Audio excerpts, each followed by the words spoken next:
నిజామాబాద్ జిల్లా ఎడపల్లి మండలంలోని ఠానాకలాన్ గ్రామంలో అయోధ్య రాములవారి పూజిత అక్షింతల శోభాయాత్ర ఘనంగా నిర్వహించారు.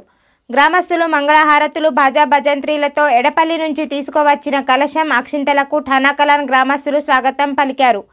అనంతరం గ్రామంలోని ఆంజనేయ స్వామి ఆలయంలో అయోధ్య రామాలయ అక్షింతలకు ప్రత్యేక పూజలు నిర్వహించి భక్తులు గ్రామంలోని ప్రధాన వీధుల గుండా మంగళహారతులు బాజా భజంత్రీలతో మహిళా భక్తులు దాండియా ఆడుతూ శోభాయాత్ర నిర్వహించారు.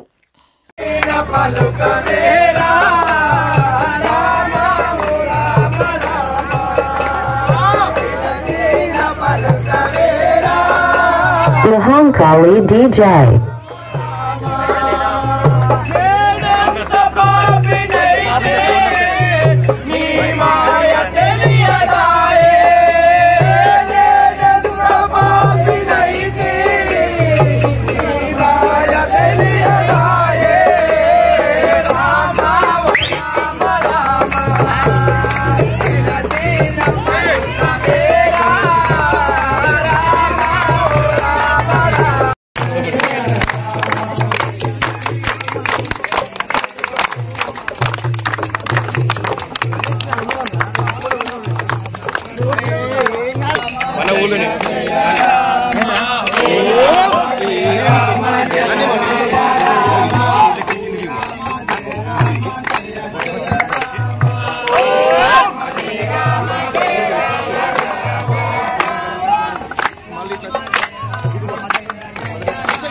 Hey!